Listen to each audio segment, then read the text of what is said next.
Ryan Hill, so disappointed with his failure to make the US team at the Olympic trials. He finished in 7th place at the World Championships last year, but only 6th in the US Olympic trials when many thought he'd win the race in Eugene a couple of weeks back. Bethwell Bergen, a world-class 1500-meter man. Mo Farah, of course, starts here as strong favourite. But look out too for Bernard Lagat, who is the US champion from those Olympic trials, a former world champion at 5,000 and 1,500 metres, twice an Olympic 1,500 chaser, making his 5,000-metre debut here.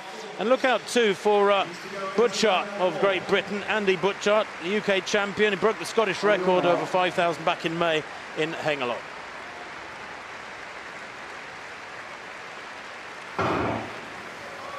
So 12.5 laps of the track then.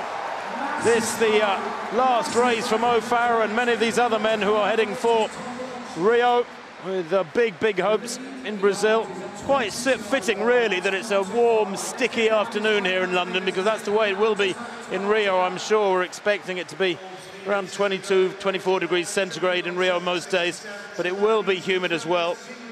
Hilary Mayo, the pacemaker, we're looking for something around 13-minute tempo here.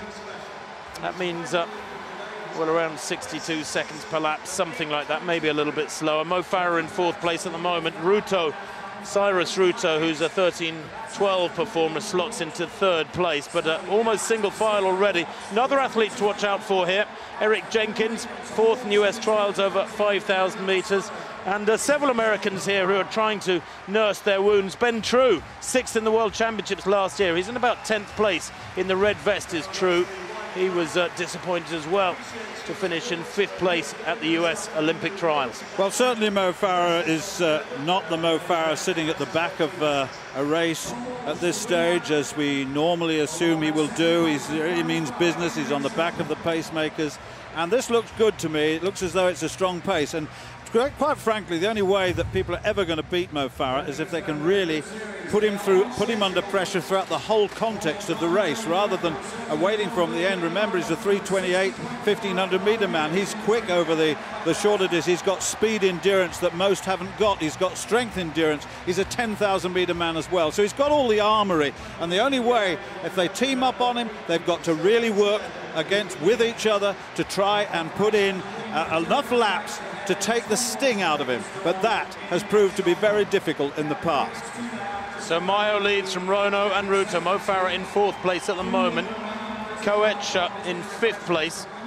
The real danger for Mo Farah come Rio will be in the 10,000 metres at the hands of Jeffrey Kamworor, who is diligently working away, sharpening his speed to beat Farah over 25 laps. Over 12.5 laps, I think Farah is less vulnerable. Such is his speed.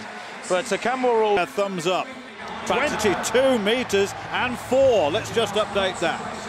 Back to this 5,000 metres. Mo Farah looking very smooth behind those shades. He was told yesterday that the Kenyans are on record as saying they believe they have worked hard enough to deal with his speed, deal with his racing tactics come Rio. And he said his answer, which brought a chuckle around the room, was bring it on. He believes he's ready under the guidance of Alberto Salazar.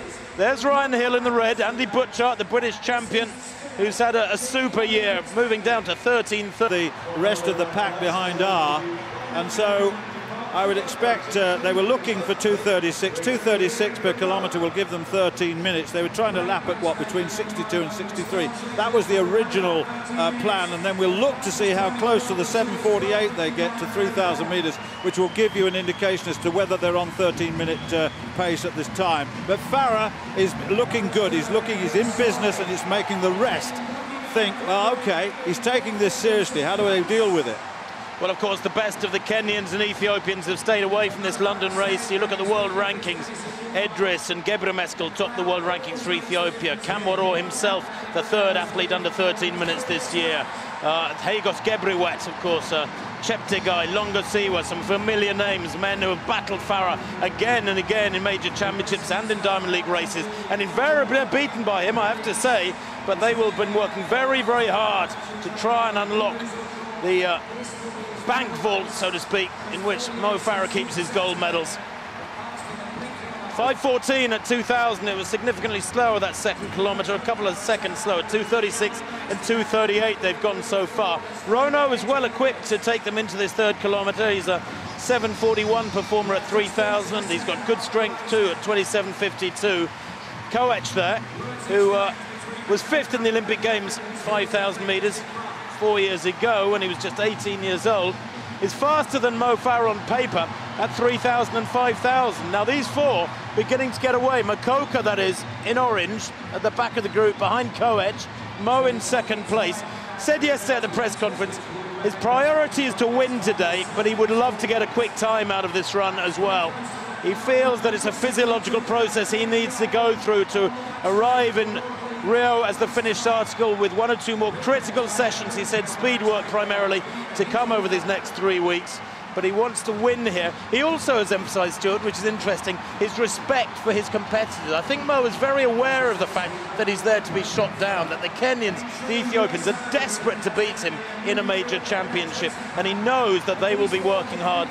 And that awareness of what your opposition is doing is important. It is very important, but we've got a group of four away from the rest now, so this has been pretty quick, this latter part of the race, that's for sure. We're looking for 7:48. It's just outside. I'm not sure what that kilometre time was. 5:14 for 2.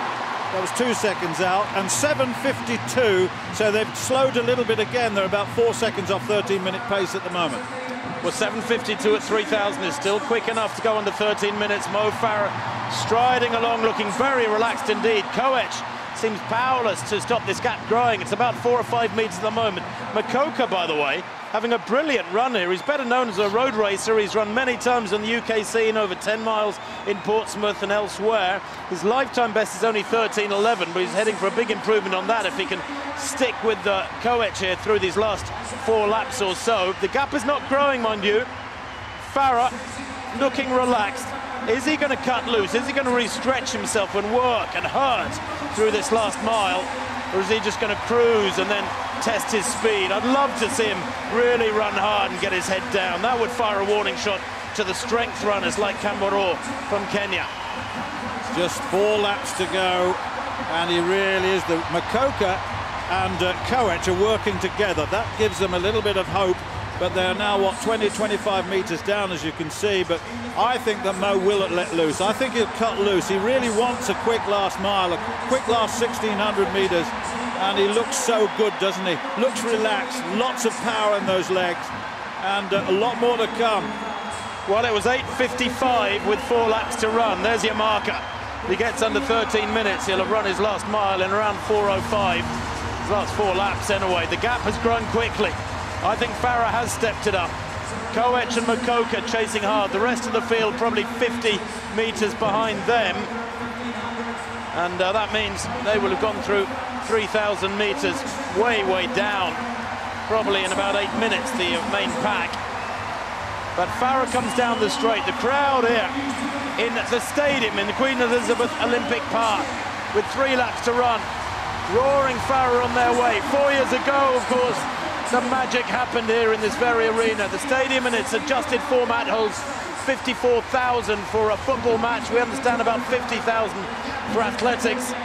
West Ham looking forward to the coming season. Mo Farah looking forward to Arsenal's coming season. But there's 1 or 2 little interruptions to that build-up to the Premier League season first, and it's called the Rio de Janeiro Olympic Games primarily. And Farah is poetry in motion right now. 4,000 in 10:29, a 2:36 there for Farah. That's the quickest since the first kilometre. Yeah, that's the sort of pace he was looking for early on, but he's got back on track, and I think that he will open the guns, and that last couple of laps we'll see him really firing on all 6 cylinders. He was intent on getting a fast time here. He was desperate, you could see, just to mark a time going into Rio. 2 laps to run for Mo Farah then, almost exactly 11 minutes on the clock at that point. Remember at the World Championships last year, the Kenyans threw everything at this man, the kitchen sink included, as we say in the UK. And the last 800 metres there was around 150, I believe, in Beijing. They couldn't defeat Mo Farah. His speed is extreme. Let's forget, folks, that Mo Farah is the European record holder at 1,500 metres and the European record holder at the half marathon. Now, as far as I'm aware, that is unique in terms of continental records. That spread of ability, that mix of speed and strength is quite extraordinary, unique on the global scene at the moment. And while there have been many great champions over the years, Mo Farah's consistency, his application, his spread of ability, I think, is unrivaled. You may call Gebre Selassie or Bekele the greatest distance runners in history, one of those two, but this man is the greatest of the era that we're currently in by some margin. Hits the bell, there's Mo Farah, 12:02 there. That was a fairly relaxed 62-second lap for the London man in front of his home crowd. Just over 300 metres to run for Mo Farah, and the gap has become a chasm back to Koech and Mokoka, who's suffering. The pack are closing down on him, amongst them Ben True and Ryan Hill as well. But Farah, well, he's about 90 metres ahead, down the back straight. 200 metres to run for Farah now. He's lapping athletes. They're lapping it up the crowd as he laps athletes. He hasn't really overextended himself here. He's working hard. 150 to run. It's going to be mighty close to 13 minutes. He said he wanted to win. He said he wanted a quick time. He might have got a quicker time if he'd been able to race here. Maybe he's seen the clock now, because Farah, with 12:55 in the clock, sprints towards the line. It approaches. He wins. The time just under 13 minutes. Beautifully done. You could hardly write a better script. Again and again, this man gets it right. He's a deceptively astute racer. You speak to Mo Farah and you think, London lad, very, very easy and relaxed individual. But when you put him on a racing track, in racing spikes, point him in the right direction, my word, does he have extraordinary racing intellect. That wasn't required today, but it was nonetheless a mighty impressive piece of 5,000 metre running to take him just under 13 minutes. And the warning signs are there for the Africans. 57 seconds for the last 400 metres, 12:02 at the bell and 12:59.31 to finish. So he looks good, doesn't he? It doesn't look as though he's taken a lot out of himself, although it is a punishing 12.5 laps for him. But Mo Farah goes off to Rio now with a sub-13-second 5,000 under his belt, and that's exactly what he wanted. There's no question about that. You're right, Tim. When he saw the clock, came into the home straight, he had a little bit more. He wanted desperately to get underneath that 13 minutes, and so he did. And the crowd will cheer for a long, long time. Mo go is the message from the crowd, and really, he will, I'm sure.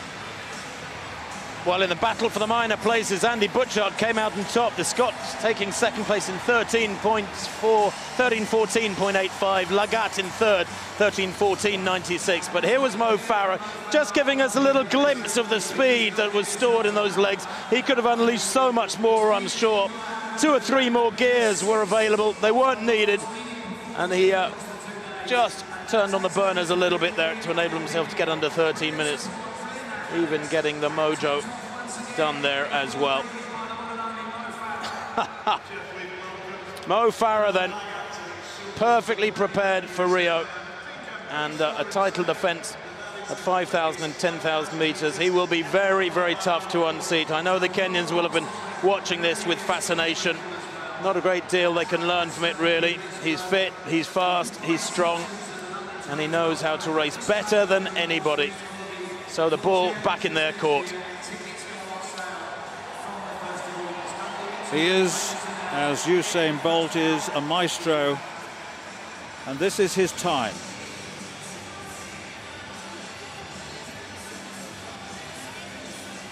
Wonderful moment here in this stadium. And